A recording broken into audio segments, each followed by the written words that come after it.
এত গমর একদমই ভালো লাগে না। আরে ওইটা গমর না, গরম হবে। এত বেশি বোঝা গেল তুমি। আচ্ছা ঠিক আছে, চুপ থাকলাম। জানো শিপু, আমি একটা সিদ্ধান্ত নিয়েছি। ওরে বাবা, তাই নাকি? কি এমন কঠিন সিদ্ধান্ত শুনি? আমি সূর্য মামার সাথে সম্পর্ক নষ্ট করে ফেলবো। আরে ওইটা স্বপ্নর কোনা, সম্পর্ক হবে। বেশি বুঝো তুমি। যাই হোক, সূর্য মামার সাথে সম্পর্ক নষ্ট করবা কেন? সূর্য মামা বউয়ের সাথে মনে হয় প্রতিদিন ঝগড়া করে। কেন বলো তো?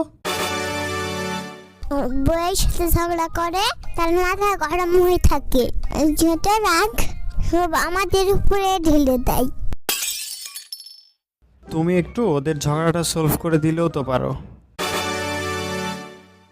আমি বলবো, দেখো অনেক হয়েছে, আমি আর সহ্য করব না।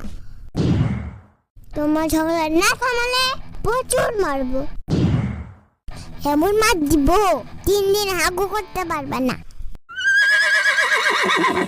কিন্তু সূর্য মামারাও যে হাগু করে, এইটা আমি ফার্স্ট জানলাম। তুমি মূর্খ মানুষ, তুমি কি বুঝবা? তুমি করতে পারলে সূর্য মামা কেন পারবে না? আসলেই তো, এই জিনিসটা তো আমি আগে ভেবে দেখিনি। এমনিতেই যে গরম, তারপর আর বিদ্যুৎ থাকছে না, মন চাই যে বিদ্যুৎকে গলা টিপে মেরে ফেলি। থাক, মেরে ফেললে তো আরো আসবে না তাহলে।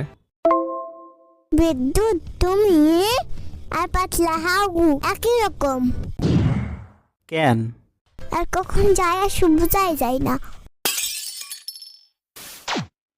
এই যে দেখো আবার গেল। আই বলছি না আসলে তুই বাসায় গিয়ে ধরে আনবো। জীবনটা গরমময় হয়ে গেল। যাক, ভালোই হলো, অন্তত উল্টাপাল্টা গল্প তো আর আমাকে শুনতে হচ্ছে না।